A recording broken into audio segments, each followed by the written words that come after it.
I have already taken the $50,000 deposit. I co-signed for this apartment, so I own it. And I am selling it. My mother screamed this as she threw a crumpled loan contract onto my bed. She did not care that it was the middle of the night. She only cared about my sister, Ellie, who was retching on the pavement outside and needed a getaway car. Don't be selfish, she spat. Give me your keys. Now. I looked at the illegal contract. I looked at the woman who had just sold my home to a loan shark. I did not fight. I reached for my heavy winter coat, hanging by the door. I knew the spare key to her brand new $98,000 luxury SUV was zipped inside the lining from when I serviced it last week. I threw the coat at her. Take the car, I said. Take the coat, just go. She grabbed the bundle and ran, thinking she had the keys to my old sedan. She had no idea she had just stolen her own prized possession. The silence that followed was heavy, the kind that rings in your ears after a gunshot. I stood in the center of my living room, staring at the empty doorway where my mother had just stood.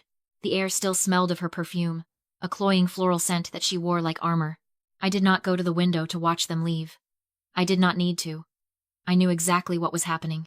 Ellie was stumbling into the driver's seat of the SUV, intoxicated and entitled, believing she had just pulled off another heist. Deborah was likely buckling her into the passenger seat, cooing that everything would be fine, that they had won again. They always thought they won. That was the dynamic, written in stone since the day I was born. In my family, mythology mattered more than truth. I was born in 1992, the same year my father left and the economy crashed. My mother lost her vice president position 3 weeks after her maternity leave ended. She looked at me, a colicky infant in a second-hand crib, and decided I was the bad omen. I was the anchor that dragged her down. Ellie was born 3 years later, on the exact day Deborah won a $70,000 settlement from a minor car accident. Suddenly, the money was flowing, the debts were paid, and the sun was shining. Ellie wasn't just a baby. She was the good luck charm. She was the golden ticket. Growing up, the rules were simple. I was the worker. Ellie was the prize. I was the mule. Ellie was the show pony. I remember the day I turned 18. My grandmother, the only person who ever looked at me with softness, had left me a small velvet box in her will. Inside was a vintage sapphire necklace, delicate and real. It was the first thing of value I had ever owned. I hid it in my sock drawer, terrified to wear it. 2 weeks later, I came home from my shift at the diner to find the box empty. I found the necklace that night. It was draped around Ellie's neck as she preened in front of the hallway mirror, getting ready for a party I wasn't invited to. When I confronted my mother, she didn't even look up from her magazine. Your sister needs a car for college, she said, her voice bored. We sold the sapphires to make the down payment. You can take the bus, Aurora. You are the worker. She is the face of this family. She needs to shine. I learned 2 things that day. First, that anything I loved would be cannibalized to feed Ellie's vanity. And second, that in Deborah's mind, I did not have property rights.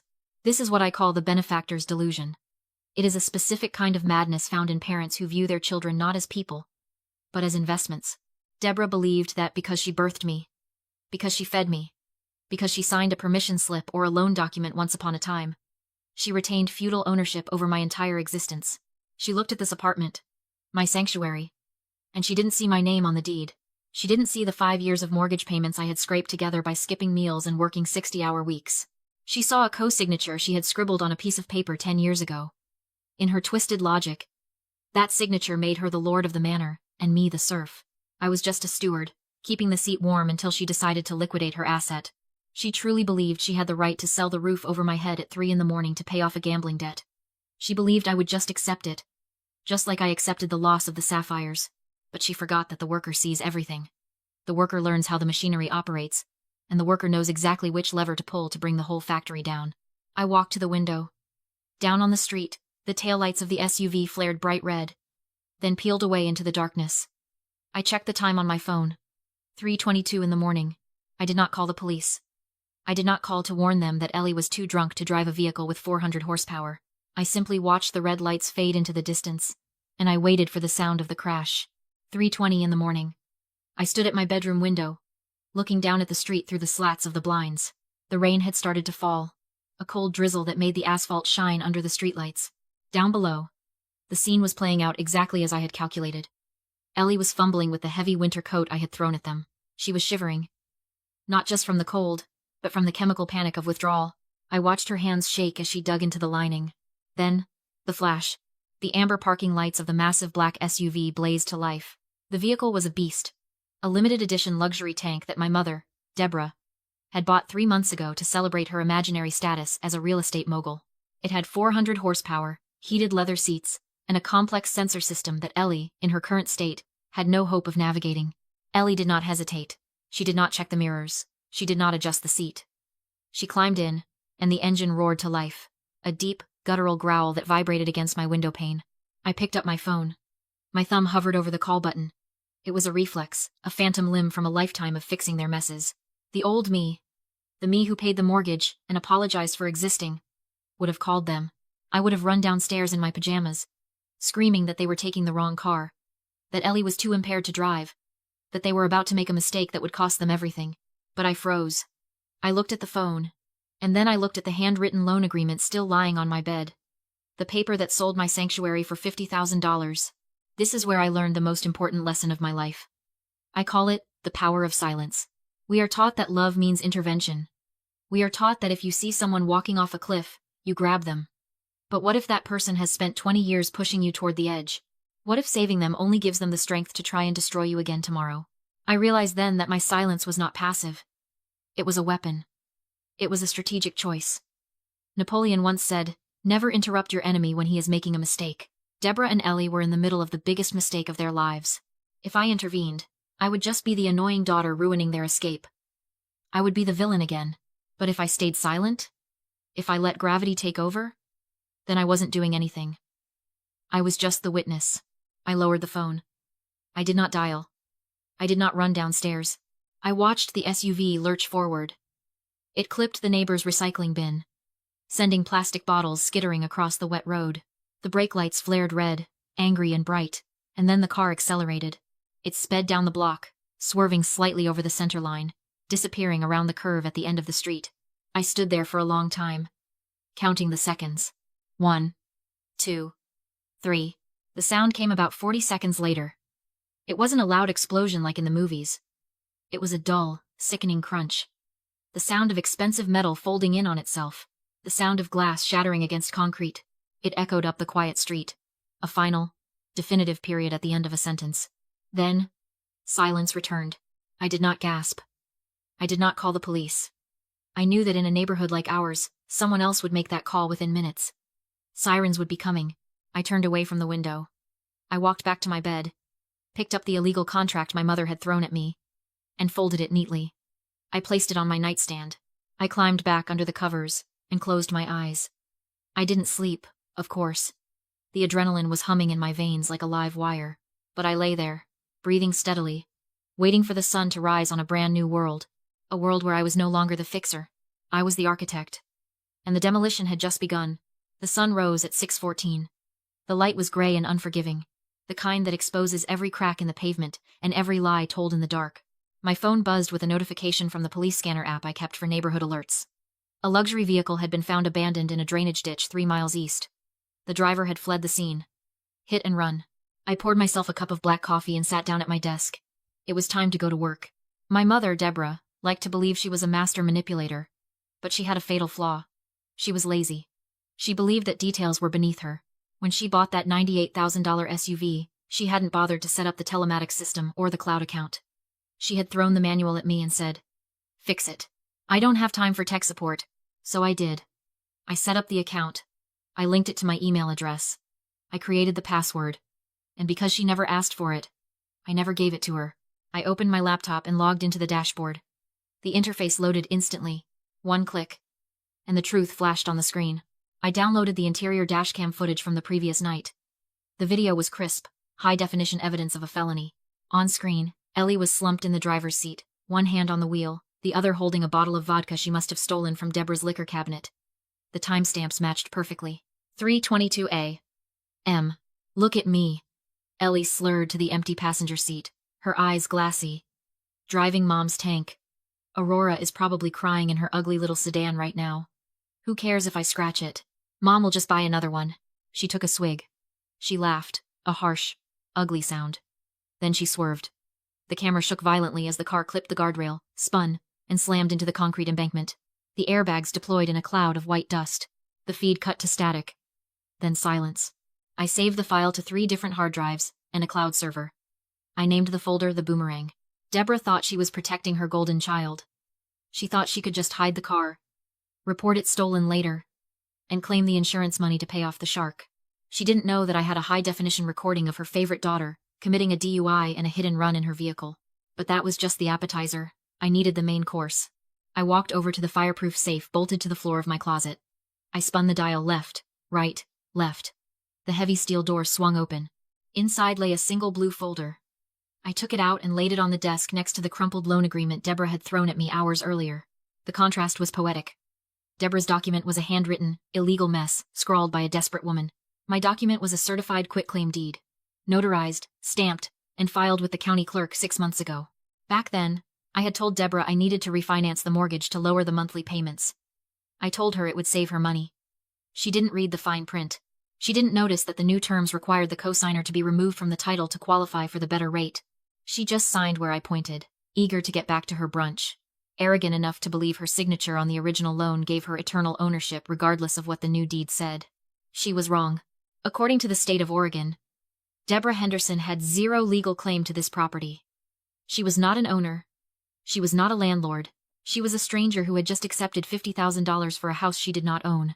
I ran my hand over the raised seal on the deed. It felt like armor. They had spent 20 years telling me I was worthless.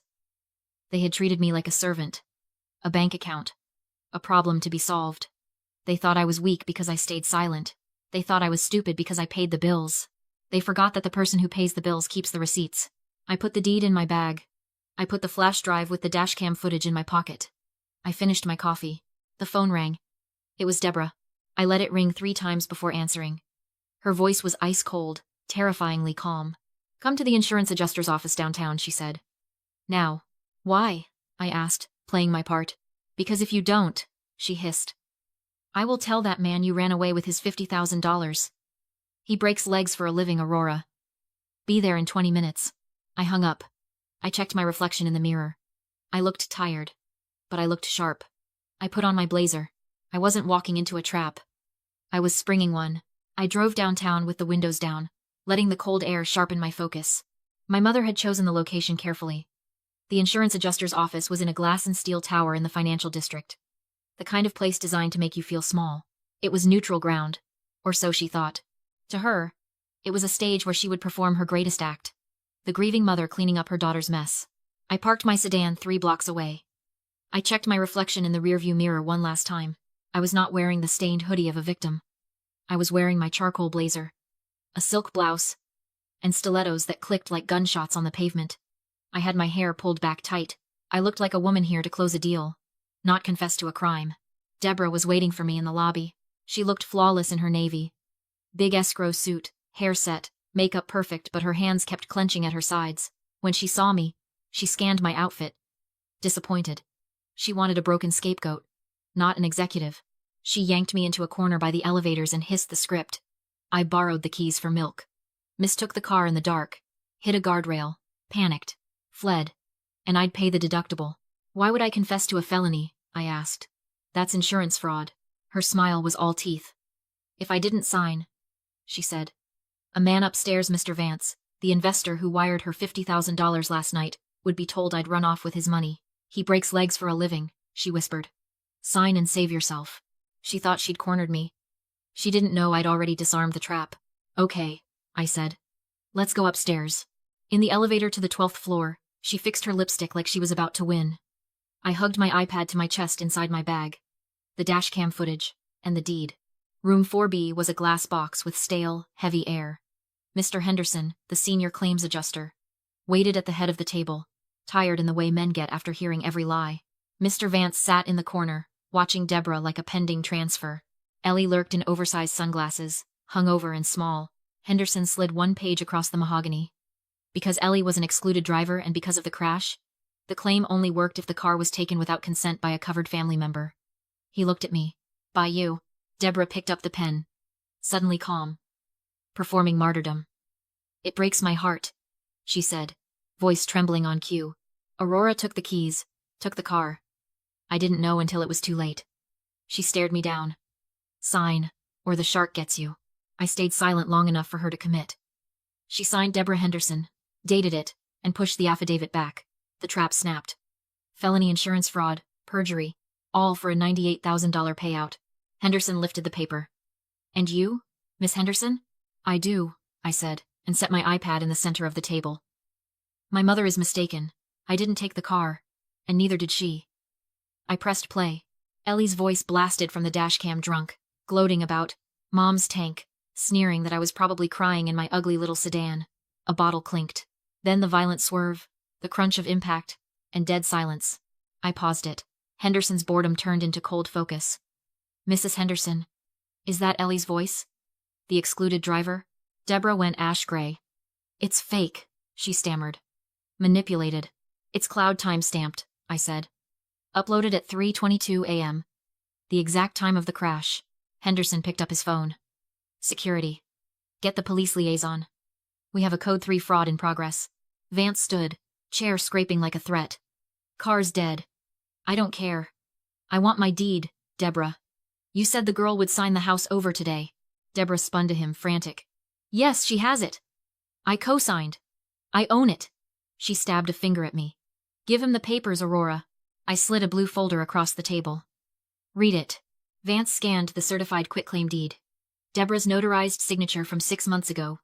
Removing herself from title. County stamp confirming Aurora Henderson as sole. 100% owner. He looked up, flat-eyed. She isn't on the title. Deborah froze. What? You quitclaimed it when I refinanced, I said. You didn't read it. You have zero legal claim. I leaned in. You took his $50,000 selling property you don't own. That's theft by deception. That's grand larceny, she whispered, broken. But I co-signed. I'm the mother. The math is simple, I said. No car. No house to sell. And you owe him $50,000 you already spent. Less than 4 minutes later, 2 officers entered. Henderson pointed at Deborah and Ellie and used words like felony fraud, grand larceny, flight risk. Ellie screamed when the cuffs clicked. Her tears bought her nothing but a Miranda warning. Vance didn't run. He leaned into Deborah's ear as she was escorted out. House is gone, he murmured. But you still have kidneys. 24 hours. Deborah twisted toward me. Mask gone. Hatred raw. You did this. You're a curse. Aurora. I felt nothing, just a ledger, finally balanced. I didn't ruin you, I said. I just stopped saving you. Enjoy the retirement you earned. I walked out into the cold morning. My phone buzzed. My attorney confirmed the legitimate sale I'd set up 2 weeks ago had closed wire complete. I got in my sedan, drove north toward Seattle. And for the first time in my life, I owed no one a thing. Have you ever had to be the bad guy just to save yourself? Tell me your story in the comments, and if you believe family is about respect, not blood, hit that like button.